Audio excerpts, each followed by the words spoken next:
Okay. Okay, yeah. Good afternoon, everyone. Welcome to my YouTube channel, Making It in Austria. I'm your host, Adela Mehjanic. And today I have, as always, a very, very special guest, my Ceri. Hi, Ceri. Hi, Ada. Welcome to my YouTube channel, Making It in Austria. I look Thank you for forward. inviting me. Oh, thank you. Oh, I love your seed. It's so warm and it's so I don't know, it's so warm, it's so Oh, nice, and it brings best feelings out of you. oh, thank you. I appreciate that. It's Thank you. perfectly decorated. It's just like the from the movies, from Thank you. Thank you, my dear. thank you. So Ceri, we usually start by asking our guests to introduce themselves and tell us a little bit about themselves, anything and everything that they wish to share with the audience of Making It in Austria. Well, so I'm Ceri Samvilian. I am, what do you say? I am a mother. I am a helper. I call myself a ball of love because I love helping other people and showing and shining light into others. And that links down to my work, which is a life coach and an author, which I will get into. But in the meantime, I found my purpose as a life coach because, funny enough, Adela, my name, Ceri, actually means the one who helps others and likes to hold others up. So that's pretty much what I do as a life coach. And I found out that I wanted to do this much later in my life. So that's interesting, which we can talk about later. And so it was not my first choice of being a professional, which is the best thing, I think. Sometimes you need time to decide what your purpose is. I live in Vienna, Austria, and I am originally born and raised in Kenya, and I have 3 kids. So that's me in a nutshell. In a nutshell. Um, why does life need a coach, Ceri? Just out of curiosity, you're a life coach, so we all live life consciously and some parts unconsciously, so we walk through it. So why does the life need a coach? Because we as human beings, we are actually in our DNA is progress.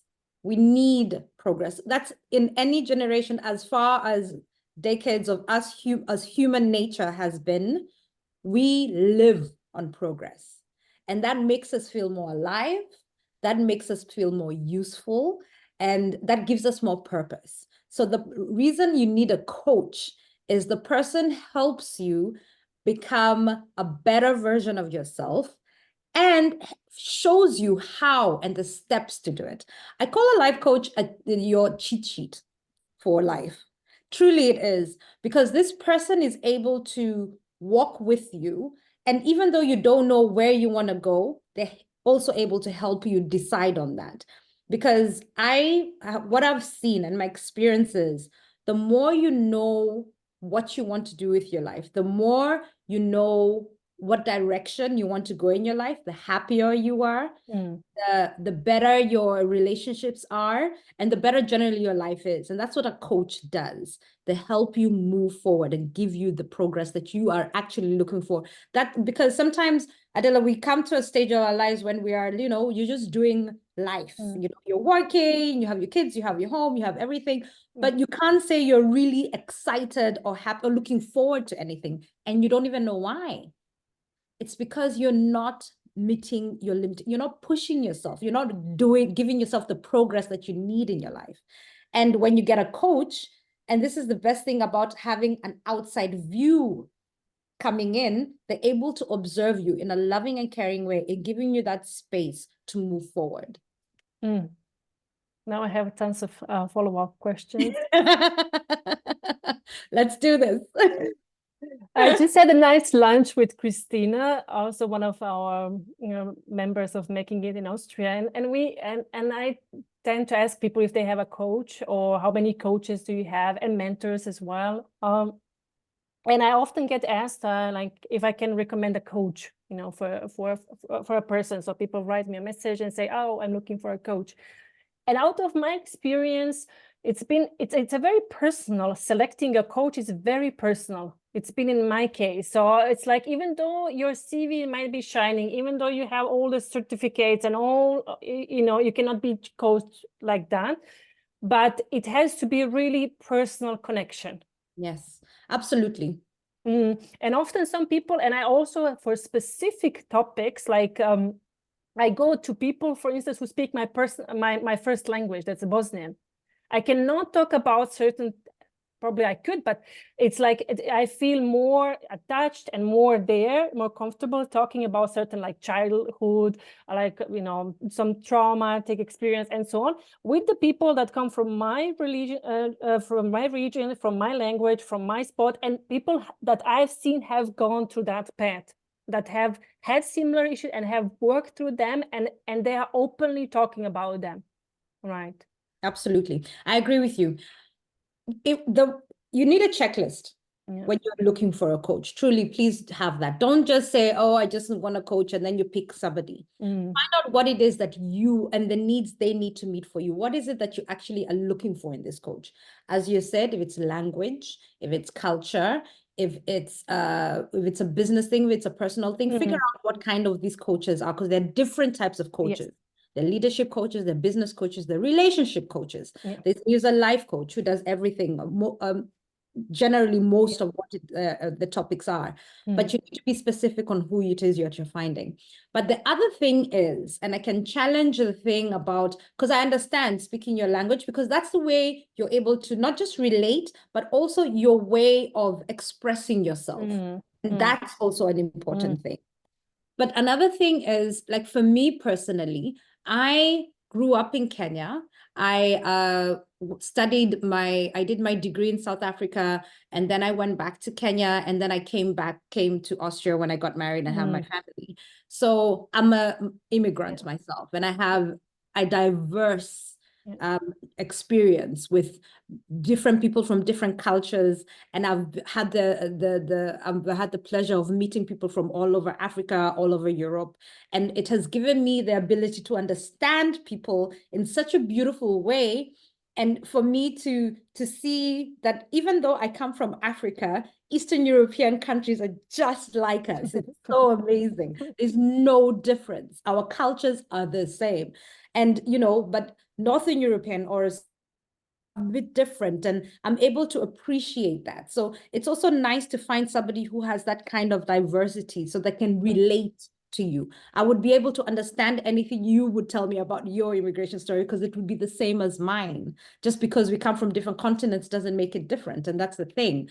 So really, when you are looking for a coach, not just language, but connection. And this is why I always give people one free session, because, and if a coach doesn't do that, then maybe that's not the right coach for you, because we need to pick each other. I need to pick you, you need to pick me. Because if I listen to you and I say, this is not my expertise, or I don't think our personalities are going to work out together, you also don't think the same, it's important for that first call to be us getting to know each other, finding out if there's a connection, because only with that connection are we able to move forward. Because this is something that you're investing in. It's a personal investment that you're doing. It's a big investment. So make sure you are connected to this person, and that their values and your values are the same. Their goals and yours are the same. It has to be somebody you without a doubt you're going to learn something from. If it's not, and you will respect. If not, just have the free call, and you can say no. You don't have to commit to anybody, but give yourself a checklist of these things. Well said, Ceri. Well, thank you for sharing that. I will definitely then say the similar thing to people that are asking me. And I like that part about the connection and about the respect as well. Yeah, you have to have. Yeah, I like the last part, the respect. Even though some people seem to be very accomplished if we're talking about the business, but you seem like, okay, but I also, it's not there. It's not We there. don't So it's not relate. like, we don't relate. It's like, it feels like two lanes. It's like the trains Exactly. going different cities. Yeah, it might be similar, same speed, but it's just, I cannot relate to that. And that's I think that's also the beauty of the world we live in. And thankfully we have a lot of opportunities and a lot of opportunity to choose from. And there's like, yeah, Yes. I know at least few coaches, and I'm sure you know as well, from life, business, leadership, and so on. Yes. Ceri, how was your way to, or your path to Austria? So was it smooth and or bumpy and gray, or like cheerful as you are? Wow. It's been, I've been living here for over 17 years now. Wow. So it's been a while. I know it's a while. And 17 years ago, Vienna was, I guess, a different city than it is today. It was, I remember my husband and I lived in an apartment that had a roof. And I was able to walk up into the roof. We were up on the top of the, we were at the top floor, and I was able to go up in the roof. And I used to go up there because I had a lot of time. When I came, I came in winter time. It was cold. I came from a country that was friendly and you could talk to anybody. And here, nobody at that time was talking to anybody. You didn't even know who your neighbors were, or all you did was say hello to them. Yeah. And that was the conversation, which at home, my neighbors, I still speak to my neighbors until today, my childhood neighbors. They're like my family, you know? I'm sure you understand that. Yes, We're the same culture. Yes, It's the same thing. So it was very lonely. And I remember going up in that roof, asking myself, okay, so, what am I going to do? And I know I'm so far from everybody, and what's going to happen in my life. And I had no one to really talk to except my husband, and maybe his friends. I couldn't speak the language. So, I had to start from there. So you're coming from a place where the culture is different, the weather is different, the language is different, and you really have to, acclimatize to all of this. So it was not easy.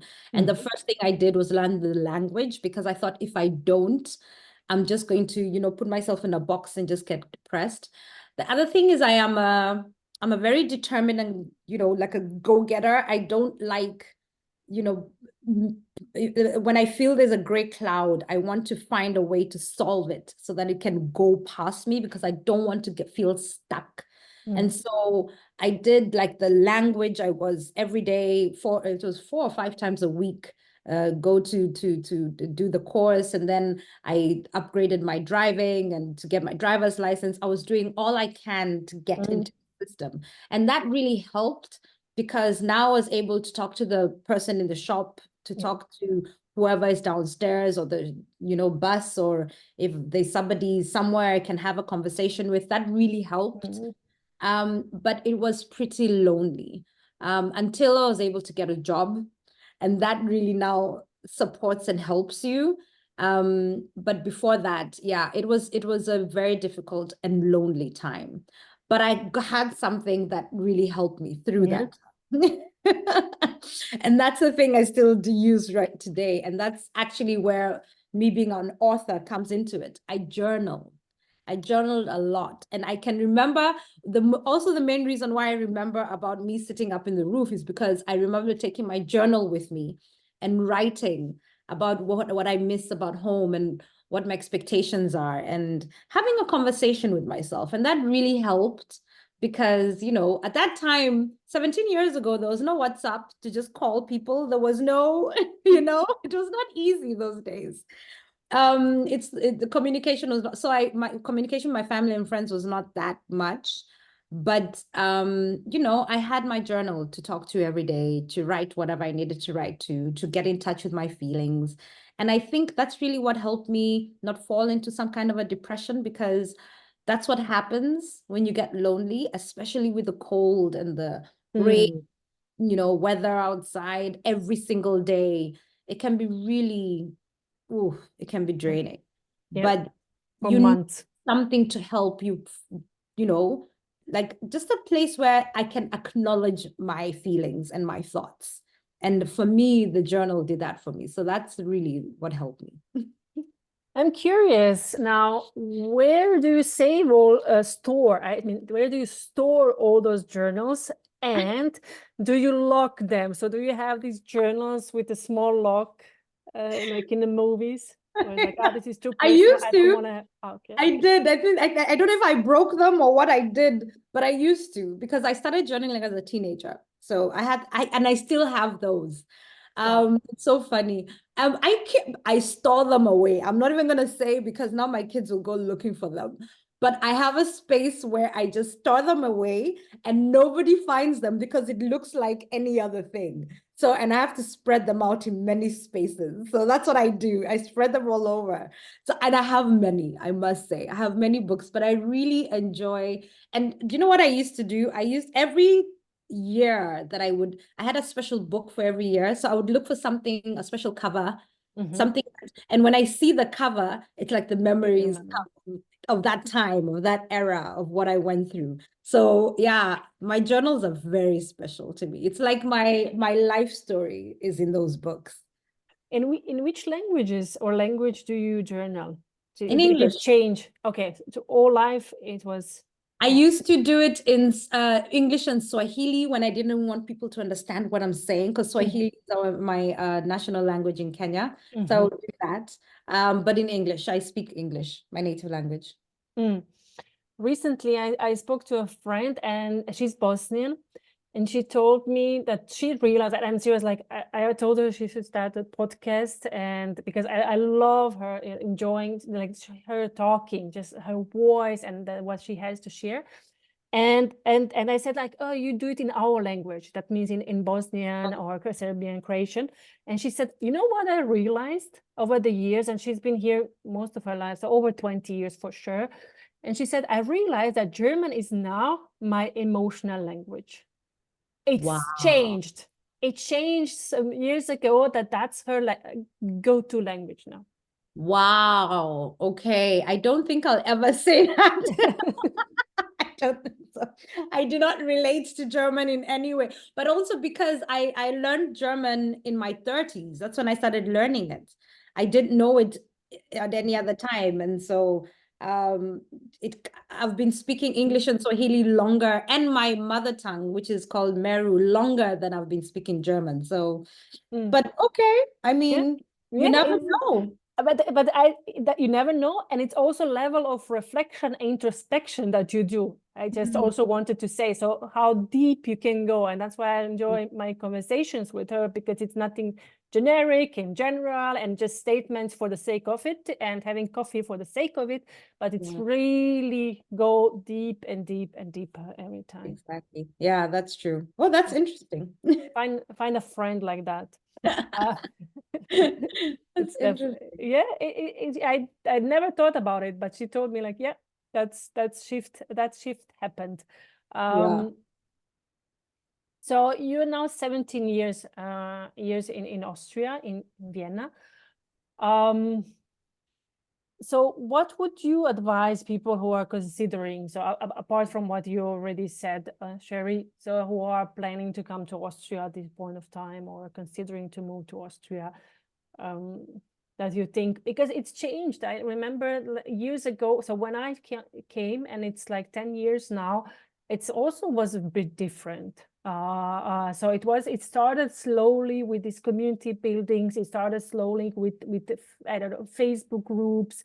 It started slowly with gatherings. So all these things that we are talking and promoting and the ways we meet and see, like 5 years ago, they were there, but they weren't in a real way like this, you know, organize events on topics, whatever you can think, groups, or whatever you can think, you know, places to meet people, like numerous of them and not just one. Yeah, it has changed a lot.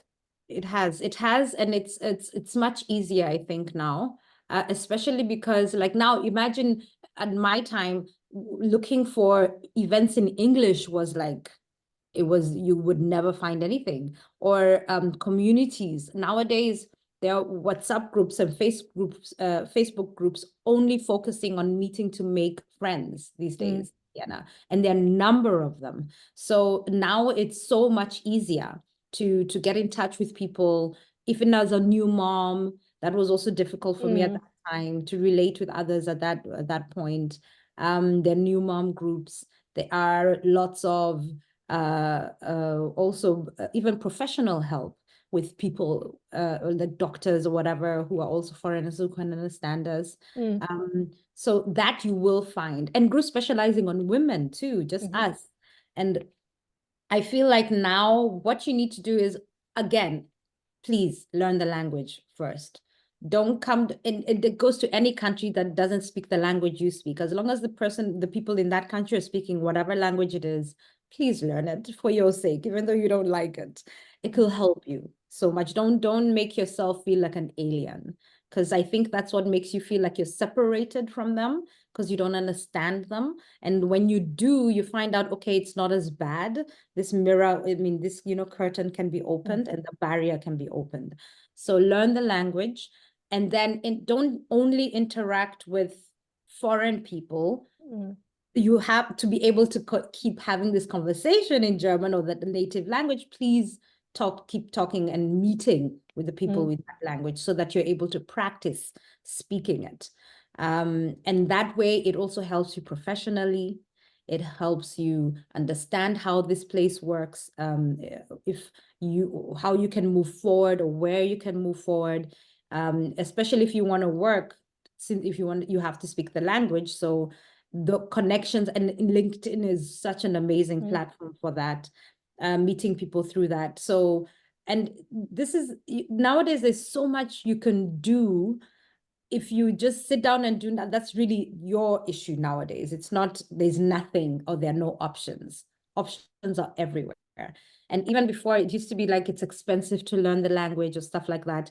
You can do it on an app online, it's free these days. There are no limitations anymore, So it's up to you. Put the effort and don't give up on, don't give up on what it is you still want to do for yourself and in your life. So for me, when I came here, you come and you think, especially for me, as somebody who's coming from Africa, you think, oh, I'm less than, or, people are going to judge me because of the color of my skin and all of that. And I used to be so timid and, would let people push me, push me on the side and not talk to me, or just, like I don't mean anything. And I would let that happen because I didn't want to cause some kind of commotion, because I didn't want to be judged for it.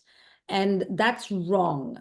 Come into this space in knowing your value and your worth. You are still, the amazing person that you are, even though you're a foreigner, and keep giving your opinions. Don't see yourself as second place just because you're in their country. It's still your space. You're here and you're valuable just the way you are in this space. So what I've learned from myself is, speak up. If somebody pushes you in the casa in the shopping center, say something. Don't think, oh, I don't want to cause any problems. No, you don't have to be rude, but you can speak up. Let's be respectful. Demand respect, because you need to be respected too. And through doing that, and through you giving yourself these tools of the language and getting to know people and what you can do, you're actually giving yourself the tools that you need to move forward and feel like you're moving forward and not feeling stuck. So keep looking for ways to add to your skills, to your communication with people, to your network. Keep doing that. It doesn't matter where you are, even it's a few steps every time. Just keep doing that, and eventually in a year you'll find how you have interconnected yourself to so many things, and then now you're really integrated in the process. But it's really up to you to get into this, get to know what's happening around your area and doing those things. Ceri, if I may add, one of the things is also getting involved in the different communities. What was helpful for me, getting involved into various like community of your choice. Nowadays, there's like International Women of Vienna, Yes. there's like NIVA, there's like many organizations that have popped up, started like last years. So that was very good for me as well. So at some point of time in my life, I've decided to join the Businesswomen of Bosnia and Herzegovina after a couple of years living here in Austria and just like spreading out and meeting as many people that I wished for. Then after like 5 years, I felt like, okay, I want to see so also about my country, it's like I wanted to connect with people from my country and the region.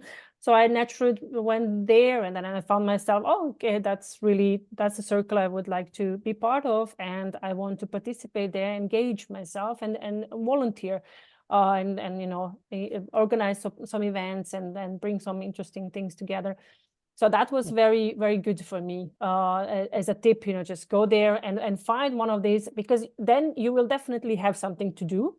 You will, because that's everybody's craving for volunteers. There's like always more work than anybody can do in the organization. It's like people that have a similar set of values. They are here to make difference. They're here to make change. Yes. Exactly. So most of them are business professionals. So they work in one or the other company. So so you're not gonna be alone. You have to go out, as you said yourself. Every now and then I go into some Facebook groups for internationals, and I see people writing, "I'm so lonely, I'm so lonely, I'm so lonely," and I feel so sad. It's like, oh my God, it's like. But I'm wondering, because they're like, you just need to Google some things. I just find them on like 2 years ago, I found a professional women's network. I mean, Yes. PWN too. And I just stepped into it. I just was looking at something on LinkedIn, and then I see this network, and immediately I saw it, I go in and became a mentor and mentee, because then you can give your services for free and do just to have a network. And that keeps me really busy. There is also, as you said, women of Vienna, or International Group of Vienna, or there's so many groups. And absolutely, just do volunteer work. Volunteer work is the best way, not only to get friends, but to get business connections and to create your network and to learn your skills yourself. There's so many these days. It's amazing, because, and I think you and I are so excited to see these things, because they did not exist. Exactly. We know the world without it. Yes. We crave for it. So you cannot tell me you're alone. You cannot tell. I'm like, I think you just didn't search. You didn't search? Yeah. Search. So for the ones who feel lonely, please go to, if you don't want to search further, go to at least to Ceri's page on LinkedIn, and you will see a couple of her posts, and she mentioned a couple of networks, and like the PWN. Go there. They have an amazing community. Go and meet people. So no one nowadays should be feeling lonely. And if the bottom line, and if the issue is of different nature, because I had those moments, because from transitioning from a business,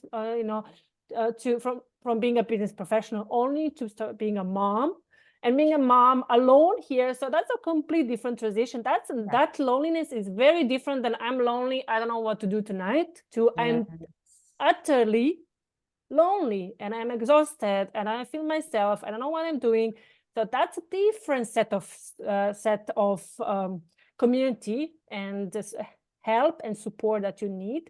So that's a very different set. And sometimes it's good to look it online, and sometimes it's also really good to confine around people that you already know, or a friend or two. Just talk to them and maybe look for a professional, really coach like yourself, and like a really nice psychologist, and so on and so forth. Because it's not a shame. I've said a couple of times, I do these sessions, and it's been a tremendous help for me. I would be in a different place if I would haven't engaged it after, becoming a mom, because I had so much things to clean up. And so many things that came up every day, and you just didn't know what to do with them. And next to it, you have a child that needs you fully and cannot be, she cannot eat on her own and sleep on her own. But you're struggling. So there's a different struggles, but there are many, many people that around that can support you along the way. So please go out and yeah, just ask and ask for support. It's so important Yes. nowadays. We are starting to, I have a feeling we are starting to close, and that's not good. We have to open Yeah. up, and there's so many things and so many issues around the world that we have to start finding the way to talk again to one another face to face, and have difficult conversation and not just lock in into, you know. Absolutely. Yeah. Ceri, before we close up for today, any books, any events, anything? Of course, you're an author, so you have some things to share. Yes. Maybe some promotions that you're doing, maybe some events that you're doing and preparing in the future. So tell us. So I'm an author for, I decided to, so when I started doing this life coaching thing, I love coaching, and there's a tool that we use as coaches, and that's asking questions. It's like a power tool. It's a superpower, I call it, because whenever I ask you a question and the way I ask you the question, I'm able to unlock something in you that you never asked yourself in that way. So because I thought, how can I use my skills as a coach, asking questions, to help people progress, and my love for journaling. And so I created my own journal. Now, it's a personal development journal. What does that mean? It means it's a journal that doesn't have, mostly journals have empty pages. There's nothing in it, obviously, because you fill it in. But mine has different chapters of personal development questions that you go through. So I created it into chapters, and these are chapters with questions like, first, of understanding gratitude and why you need to be grateful and do this gratitude list every day. Why is that interesting? What does it bring into your life? Setting an intention for each day, meaning, how do I want to feel today? Or what do I want to bring into my day, and how that can affect your day. And doing things like understanding your values, which are so important, because your values is what makes you you. And you're trying to understand what's important to you, because we as human beings, every day we do what's important to us. And when we have the power to understand that, we know now how we want to direct this into our work, into our home, and how we can make it better for ourselves. And another one of the important topics I really love talking about is getting out of your comfort zone, because that's where you find yourself. And that's the journal that I have. It's about discovering your authentic self. And it's understanding. And for me, authenticity is understanding your uniqueness, understanding what's so special about you, and using that as your superpower. So, and that's how I found out that because as I said before, I am a human resource specialist, and I work at I have a job, but it took me a while to figure out what my passion was. And in my late 30s, I only understood, I had to first stop, because I did not, it's like I forgot who I was, and I had to relook and re-understand who I was. And I knew that the only way I was going to figure out what I wanted to do with my future is to understand who my authentic self was. And I had to go through a whole journey to do that. And so this is like a legacy for what it is, the steps that I took to understand me, that helped me in my path, and that I've done and used with so many clients, and they love it so much, because it really opens you up. The best tool you can have in your life is understanding who you are, because now you're putting yourself in the driver's seat of your life. And that's what I believe this journal does. It helps you understand yourself so much that now you know what it is that you want to do, which is so important. So you can get the journal, you can DM me, I can send you the journal personally. You can get it also on Amazon. You can come on my website, you can come to my LinkedIn, Facebook, it's always the same name, and just DM me and we can have a conversation and talk about it. Especially people who don't journal. People are like, they get scared. They're like, oh, what am I supposed to do? This is really good for you, because the book, you just need to answer the questions. And as you're answering these questions, you just start finding out you have so much to write, especially